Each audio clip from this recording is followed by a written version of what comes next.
Every morning at exactly 5 a.m., Ellie Grayson unlocked the doors to her small automotive repair shop in Red Valley. Population 1,847. The ritual never changed: strong black coffee, classic country music on the old radio, and a methodical preparation for another day of fixing pickup trucks, old Jeeps, and farming equipment. At 32, Ellie had chosen this desolate town precisely because nobody asked questions. The locals genuinely liked her. She was honest, fair with her prices, and never tried to oversell unnecessary repairs.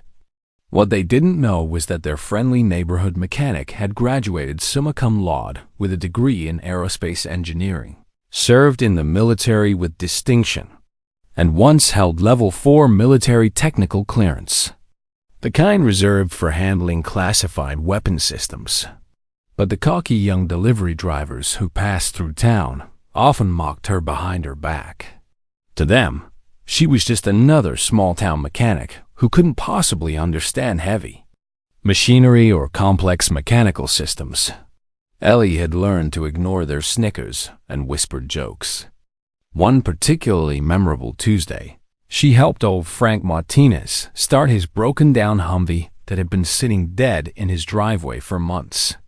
A smart-mouthed bystander, some kid from the next town, over-joked loudly, "Hey, lady, you sure you're not just following the owner's manual for that military beast?" Ellie smiled softly and said nothing. Then she calmly reached under the hood and adjusted the auxiliary fuel valve by exactly 1/8 of a turn, no more, no less. The massive engine immediately roared to life with a thunderous sound that shook the ground. Frank stared at her in complete amazement. "How did you know to do that?" "Lucky guess," she replied quietly. What nobody saw was the old military-grade laptop computer she kept locked away in her private break room, encrypted with advanced fingerprint access technology. She only opened it late at night when the town was asleep. The screen displaying complex 3D models of bomb disposal systems, detailed satellite reconnaissance maps, and sophisticated tactical algorithms that would make Pentagon analysts jealous. The simple local saw nothing more than a friendly small-town mechanic who fixed their trucks and charged reasonable prices. They had absolutely no idea they were looking at one of the most highly skilled tactical engineers the United States military had ever trained and deployed in active combat zones. But Ellie genuinely preferred it this way. She was completely done with proving herself to anyone who didn't matter. 6 years of carefully constructed civilian identity had given her something she'd never had in the military piece. That piece was about to be shattered.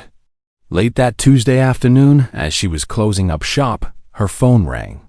The caller's voice sounded nervous and wouldn't give many details about what had happened to his vehicle, just that he needed a tow from the remote forest edge about 15 miles outside town. Something about the way he spoke made her uneasy, but she agreed to the job. As she loaded her tow truck and prepared to head out into the gathering dusk, Ellie had no idea that this simple tow call would drag her back into a world she'd spent 6 years trying to forget. A world where her old military call sign, Echo 6, was supposed to be buried forever. But some secrets refused to stay buried. The black SUV sat abandoned on a dirt road that barely qualified as more than a hiking trail. As Ellie pulled up with her tow truck, something immediately felt wrong. The vehicle was positioned too perfectly, as if someone had placed it there rather than breaking down naturally. The nervous caller, who introduced himself only as Peterson, paid her in cash and refused to make eye contact. He mumbled something about engine trouble and walked away quickly, disappearing into the tree line before she could ask any questions. As Ellie began her standard mechanical examination, she immediately noticed something that made her blood run cold. The shock absorbers had a very specific and unusual weld mark, a signature she recognized instantly. This particular welding pattern was only found on Shadow Recon armored vehicles, the kind used by deep-cover special operations units. Her hands trembled slightly as she crawled under the chassis to attach her tow chains. Hidden carefully within the vehicle's electrical system, she discovered something even more disturbing: a sophisticated thermal sensor device that had been hardwired into the SUV's power supply. Attached to the sensor was a small bolt with precise military markings etched into the metal. E6CX, T-Shadow Grid, E6, Echo 6, her old military call sign that she thought was buried forever. The bolt fell from her shaking fingers, clattering onto the gravel road. For 6 years, she'd been Staff Sergeant Ellie Grayson, a highly specialized tactical disarmament technician serving with the legendary Shadow Unit 13 during one catastrophically failed mission in a classified location. 5 of her closest friends and teammates had died horrible deaths because someone in command had given them fatally incorrect intelligence. Ellie had barely survived that nightmare. The guilt and trauma had nearly destroyed her mentally. She'd officially left the military with full honors, changed her name slightly, and literally disappeared from all military databases. She'd driven across 3 states with everything she owned packed in the back of a pickup truck, looking for a place where nobody would ask questions about her past. She thought she had successfully buried Echo 6 forever in the quiet anonymity of small-town life. Apparently, Echo 6 wasn't finished with her yet. She didn't tell Peterson about her discovery when he returned to collect his payment. She didn't tell Sheriff Williams, who stopped by later asking casual questions about unusual vehicles. She simply brought the mysterious bolt home to her garage and locked it securely in a small, fireproof safe hidden under the workshop floor. That night, after ensuring all her windows were covered and her doors were locked, she powered up her encrypted laptop for the first time in over 6 months. With shaking fingers, she entered the complex code sequence from the bolt into her military encryption system. After several tense seconds, the screen flickered and displayed a chilling message. Echo 6 Emergency Disarm. Protocol activated. Dagger zone under active interdiction. Status: immediate tactical response required. Ellie immediately shut down the computer, removed the solid-state drive, and methodically burned all her handwritten notes in the metal trash can behind her garage. The acrid smoke drifted up into the dark night sky as she watched 6 years of carefully constructed civilian identity potentially crumble to ash. She knew exactly who had sent that coded signal. The same people who had promised her that Echo 6 was officially dead and buried. The same people who had sworn that her military past would never follow her to this quiet little town where she'd finally found some measure of peace. But judging by that ominous message, people were going to die if she didn't answer the call. As she stared up at the star-filled sky, Ellie realized that tomorrow morning would bring visitors she had prayed she would never see again. The kind of dangerous visitors who don't bother to knock politely on your door. The kind who arrive in convoys of black SUVs and don't take no for an answer. At exactly 7:30 the next morning, 6 imposing black SUVs with government license plates rolled silently up to Ellie's garage in perfect military formation. No sirens. No advance warning. No escape routes left open. Ellie had been expecting them.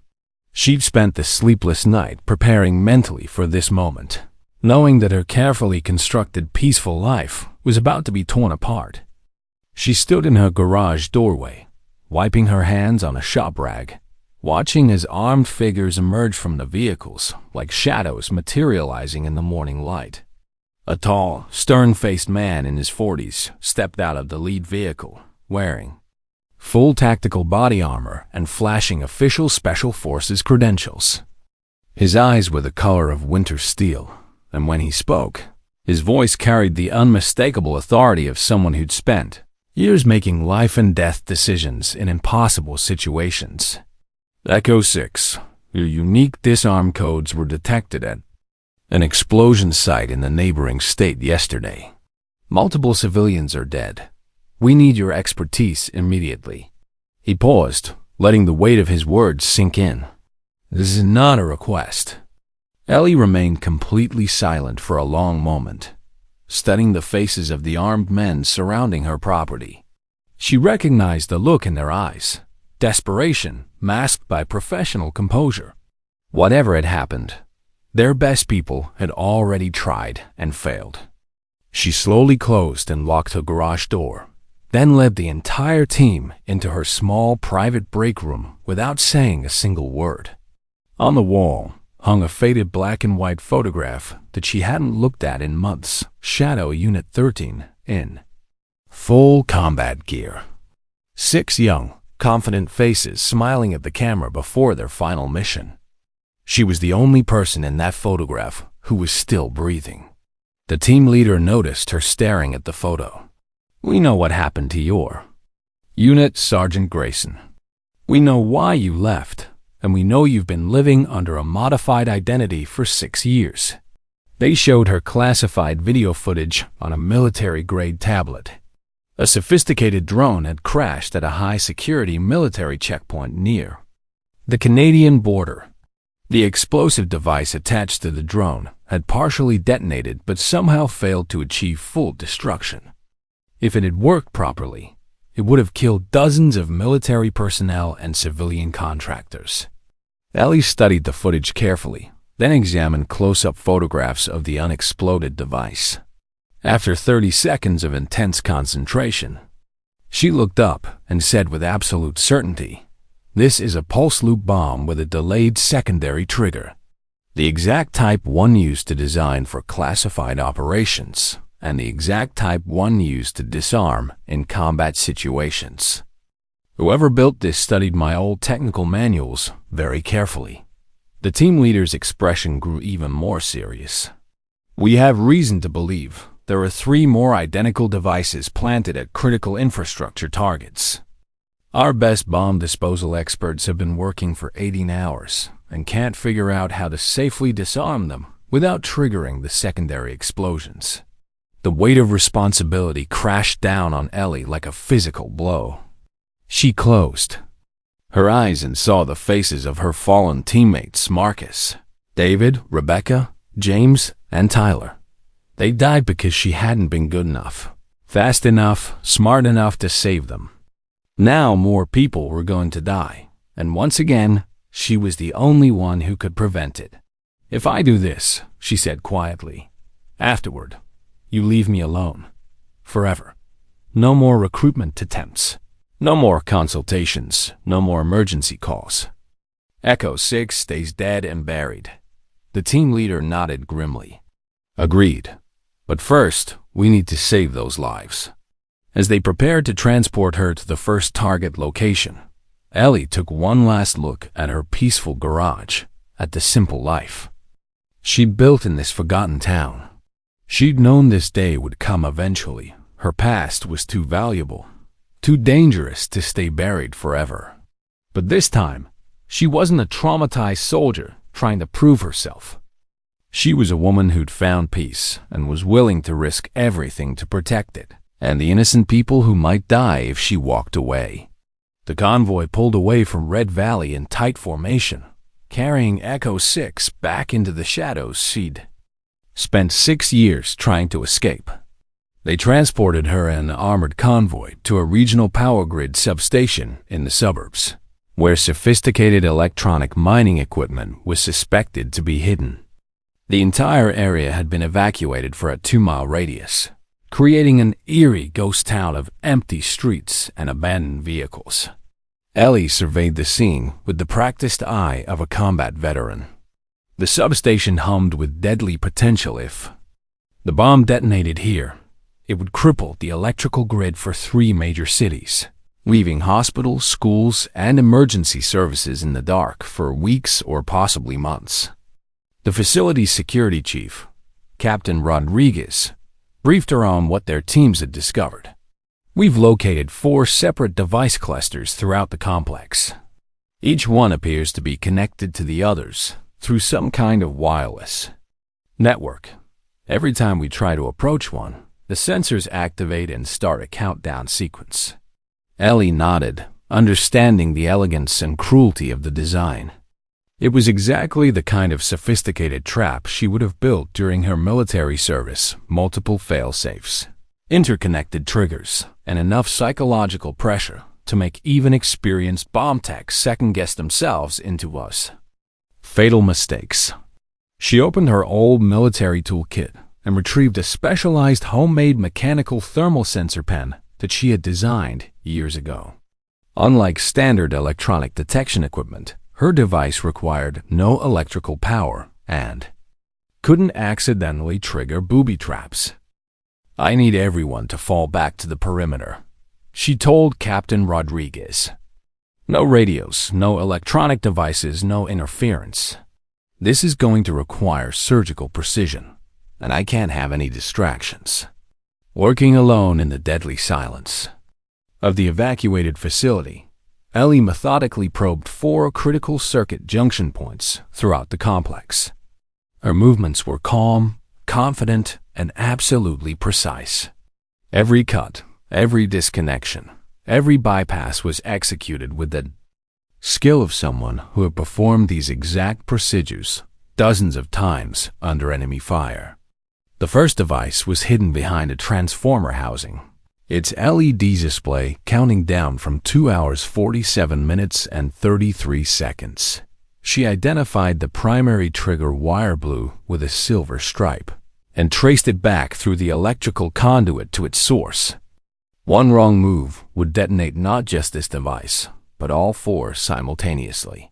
Her hands were steady as she carefully removed the protective casing and exposed the intricate network of wires, circuits, and pressure sensors beneath. The design was sophisticated but familiar. She recognized the signature of her own training in every component.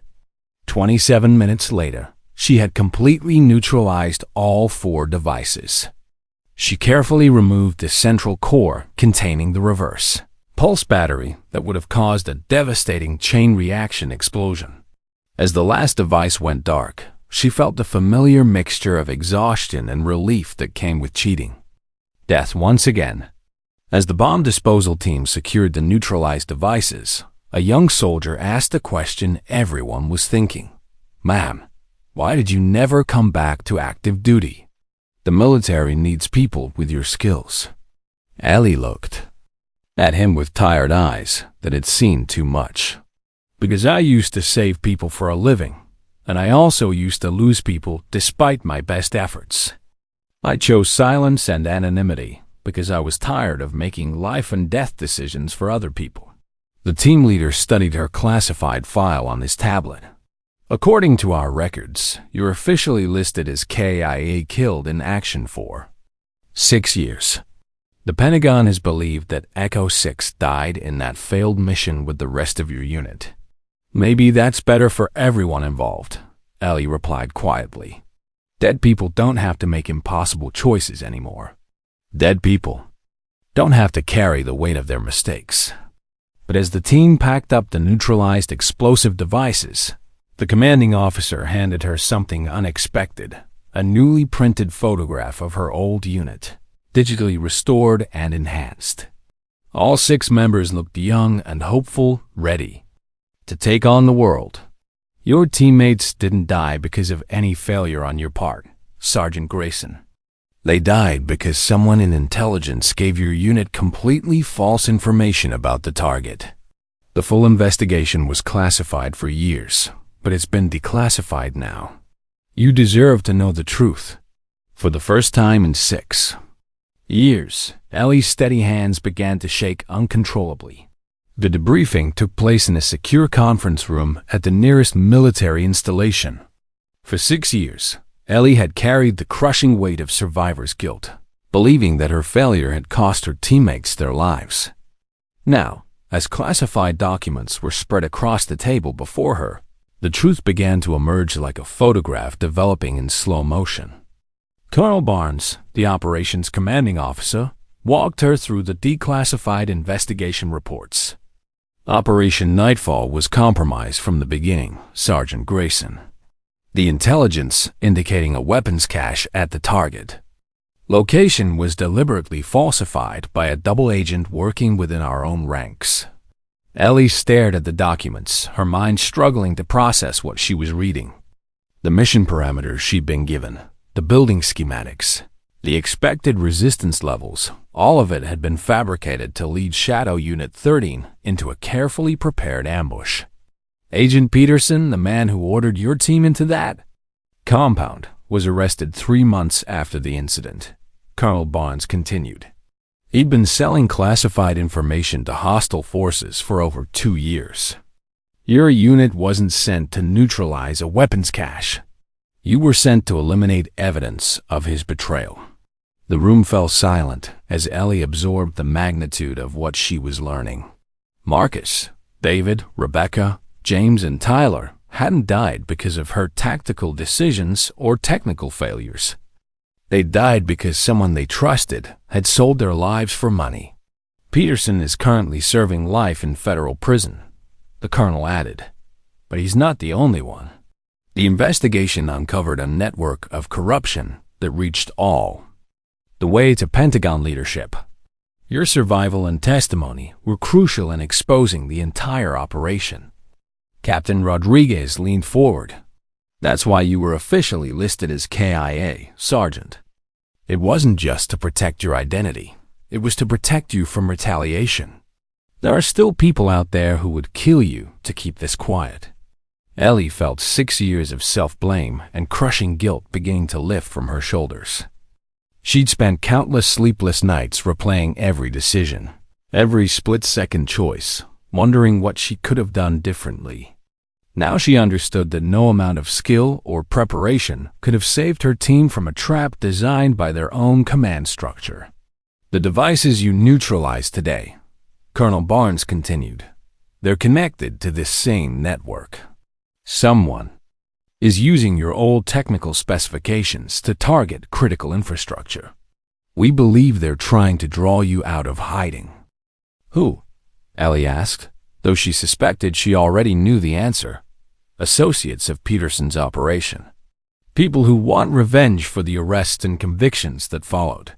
They know Echo 6 is alive, and they know you're the only person skilled enough to stop their attacks. The weight of this revelation settled over her like a heavy cloak. Her peaceful life in Red Valley hadn't been an escape from her past. It had been a temporary sanctuary before an inevitable reckoning. The people targeting infrastructure weren't just terrorists. They were specifically hunting her. We can offer you protection, Captain Rodriguez said. A new identity, relocation to a secure facility, full government support. Ellie shook her head. I'm not running anymore. If they want Echo 6, they can have her. But on my terms, not theirs. She stood up, her decision crystallizing with absolute clarity. For 6 years, she'd been living as a ghost, hiding from a guilt that was never hers to carry. Now she understood that her teammates hadn't died because she failed them. They died because the system failed all of them. But she was still here. She was still breathing. And she had skills that could save innocent lives. I'll help you stop the remaining attacks, she told Colonel Barnes. But afterward, I want the truth made public. No more classified cover-ups. No more hidden investigations. The families of my teammates deserve to know how their loved ones really died. The colonel nodded grimly. Agreed. But first, we need to find the remaining devices before more people die. As they prepared to move to the next target location, Ellie felt something she hadn't experienced in years. A sense of purpose that went beyond mere survival. She wasn't just Echo 6 anymore, the traumatized soldier hiding from her past. She was Ellie Grayson, a woman who'd found peace and was willing to fight to protect it. The final confrontation was coming, and this time, she would be ready. The second target was a water treatment facility serving nearly 500,000 people. As their convoy approached the site, Ellie studied the tactical briefings and felt a chill of recognition. The facility's layout, security protocols, and vulnerable points were all documented with the kind of detail that could only come from someone with inside knowledge. "This isn't random," she told Colonel Barnes as they established a command post outside the evacuation perimeter. "Whoever is planning these attacks knows our standard operating procedures.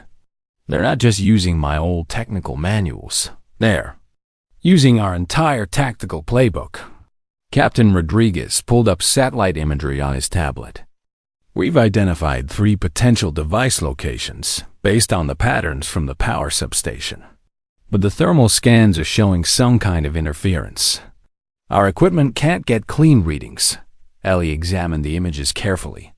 The interference pattern was familiar, a signature she'd seen before in advanced military countermeasures. "They're using electromagnetic scramblers. Military grade, probably stolen from the same source as the bomb components." As she prepared her equipment for another solo approach, her secure phone buzzed with an encrypted message. The text was simple but chilling. "Echo 6, you can't save them all. Stop now or watch Red Valley burn." The threat hit her like a physical blow. They knew about her hometown, about the peaceful life she'd built there. Frank Martinez with his broken-down Humvee, Sheriff Williams with his friendly questions, the teenage girl she'd been teaching about engines, all of them were now potential targets. "They're escalating," she told Colonel Barnes, showing him the message. "This isn't just about terrorism or revenge. They're trying to force me into an impossible choice." The colonel's expression darkened. "We can have a protection detail in Red Valley within 2 hours. "No," Ellie said firmly. "That would only confirm that they've found the right pressure point. Besides, if I've learned anything in 6 years of civilian life, it's that the best protection is often invisible." She made a secure call to Sheriff Williams, keeping her explanation deliberately vague. "Tom, I need you to increase patrols around town for the next few days. There's been some chatter about potential trouble in the region." "What kind of trouble?" the sheriff asked, his voice immediately alert. "The kind where it's better to be paranoid than sorry. Can you handle that without asking too many questions?" "For you, Ellie? Absolutely. You've never steered us wrong before." As she hung up, Ellie realized that her carefully constructed civilian identity had become her greatest asset.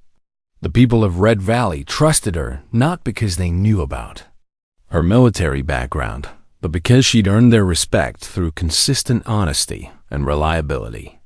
Now that trust might be the key to protecting them. Working with methodical precision, she approached the water treatment facility using the same techniques that had served her at the power substation. But this time, the bombs were more sophisticated, incorporating motion sensors and audio triggers that would detonate if they detected the wrong kind of approach. It took her nearly an hour to neutralize the 3 devices, each one more complex than the last. Whoever was building these weapons was learning from her successes, adapting their designs to counter her methods. They were engaged in a deadly game of chess, with innocent lives hanging in the balance. As the final device went silent, her phone buzzed again. "Impressive work, Echo 6. But the next one won't be so easy. And Red Valley is still on the map." This time, there was an attachment, a photograph of her garage taken from across the street, with a timestamp showing it had been captured just minutes ago. They weren't just threatening her hometown. They were already there. Colonel Barnes saw her expression and immediately understood. "We need to move now." "How long will it take to get back to Red Valley?" "Too long," Ellie replied, her mind already racing through possibilities. "But I know people there who can handle themselves until we arrive. The question is whether they'll trust me enough to act on incomplete information." As their convoy raced back toward Red Valley through the gathering darkness, Ellie made a series of quick phone calls. To Frank Martinez, the old veteran with the Humvee. To Janet Peterson, who ran the hardware store and had served as a military police officer before settling in their quiet town. To Deputy Mike Williams, the sheriff's nephew who'd done 2 tours in Afghanistan. She didn't tell them about Echo 6 or classified missions or bomb disposal. She just told them that dangerous people were coming to Red Valley and that the town needed to be ready. In a small community where people looked out for each other, that was enough. By the time the convoy reached the town limits, Ellie realized that her greatest victory might not be the bomb she'd defused or the lives she'd saved. It might be the community she'd unknowingly built around herself, a network of trust and mutual protection that no military strategist could have designed. But first, she had to keep them all alive long enough to matter. Red Valley looked deceptively peaceful as their convoy arrived, but Ellie could see the subtle signs that her warnings had been heeded. Frank Martinez's Humvee was parked at an angle that blocked the main approach to her garage. Janet Peterson's hardware store had its lights on despite being well past closing time. Deputy Mike Williams was making casual rounds through the downtown area, his patrol route covering all the key choke points. The townspeople had responded exactly as she'd hoped, with quiet competence and without panic. But as the military vehicles took positions around the perimeter, Ellie's secure phone buzzed with another message. Final offer, Echo 6. Walk into the forest alone. Come unarmed. Or watch your adopted hometown become ground zero. This time, the attachment was a live video feed showing the interior of the Red Valley Elementary School. The timestamp indicated it was current. Someone was inside the building right now, after hours, when it should have been empty except for the night janitor. Colonel Barnes studied the feed over her shoulder. It's a trap. Classic isolation technique. They want to separate you from your support network. Of course it's a trap, Ellie replied calmly. But it's also a confession. They just told U.S. exactly where they are and confirmed that they're holding a civilian hostage. She turned to Captain Rodriguez. How long would it take your team to secure the school? With proper reconnaissance and tactical planning, minimum 45 minutes for a safe approach. That's too long. They're not interested in negotiation. They want spectacle. The moment they see your team moving, they'll detonate whatever device they've planted there. Ellie looked across the street at her garage, at the simple life she'd built in this forgotten town. 6 years ago, she'd come here to hide from the world. Now she realized she'd actually been preparing for this moment, building relationships, earning trust, and proving that her worth wasn't measured by military commendations or classified missions. It was measured by the lives she'd chosen to protect. I'm going in, she announced, but not alone and not unarmed. I'm going in as a Red Valley resident whose community is under threat. She made one final phone call to the night janitor. At the elementary school, a soft-spoken man named Robert Chun, who'd worked there for 15 years. The phone went straight to voicemail, confirming her suspicions. Then she called Janet Peterson at the hardware store. Janet, I need you to gather whoever you can trust and meet me at the school in 10 minutes. Bring flashlights and tell Frank to bring his toolbox. What's happening, Ellie? Someone's threatening our kids. That's all you need to know right now. As she prepared to leave, Colonel Barnes grabbed her arm. Sergeant, you don't have to do this alone. We can. Yes, I do, Ellie interrupted gently. Because this isn't about Echo 6 anymore. This is about Ellie Grayson, resident of Red Valley, protecting her community. And that's something I can't do from behind military lines. She walked across the street to her garage and retrieved a small canvas bag from her hidden safe. Inside were tools that no civilian mechanic should possess, devices she'd hoped never to use again, but had kept just in case the past came calling. As she headed toward the elementary school, she was joined by Frank Martinez, Janet Peterson, Deputy Williams, and 6 other residents who'd answered Janet's call without question. They didn't know about classified missions or bomb disposal techniques, but they knew that someone was threatening their town, and that was enough. The school building loomed ahead in the darkness, its windows glowing with an unnatural light that suggested the presence of sophisticated electronic equipment. Somewhere inside, dangerous people were waiting with explosives and hostages, confident that they held all the advantages. They were about to learn that in small towns like Red Valley, the most dangerous person isn't always the one with the most advanced weapons. Sometimes it's the quiet mechanic who spent 6 years earning the trust and loyalty of an entire community. As they approached the school entrance, Ellie felt the weight of Echo 6's legacy lifting from her shoulders. She wasn't carrying the burden of her fallen teammates anymore. She was carrying the hopes of living friends who trusted her to keep them safe. It was time to finish this, once and for all. The confrontation inside Red Valley Elementary School lasted exactly 17 minutes. By the time it was over, 3 explosives had been safely disarmed. 2 armed suspects were in custody, and night janitor Robert Chun was being treated for minor injuries but was otherwise unharmed. The details of what happened in those 17 minutes would remain classified for reasons of national security. But the results spoke for themselves. No one died. The school suffered minimal damage, and the terrorist cell that had been hunting Echo 6 was completely neutralized. What wasn't classified was the aftermath. Frank Martinez later told anyone who would listen that he'd never seen anyone move like Ellie did that night. Calm, precise, and absolutely fearless. She went through that building like she built it herself, he said. Knew exactly where to go, exactly what to look for, like she could see in the dark. Janet Peterson was more philosophical about the experience. I've known Ellie for 6 years, she told a reporter from the regional newspaper. She's the kind of person who fixes your truck, charges you a fair price, and never makes you feel stupid for not understanding engines. That night, she protected our children with the same quiet competence she brings to everything else. Deputy Williams was characteristically concise. Best backup I've ever had. Period. 3 weeks after the incident, Ellie received visitors at her garage, but this time, they came bearing gifts instead of ultimatums.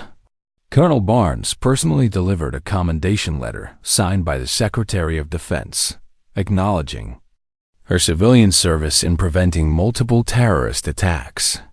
More importantly, he brought the declassified files that officially cleared Shadow Unit 13 of any wrongdoing in their final mission.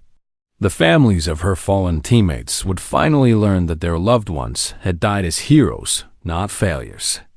The Pentagon wants to offer you full reinstatement at your previous rank, with a significant promotion and assignment to a new counterterrorism task force, Colonel Barnes told her as they stood in her garage.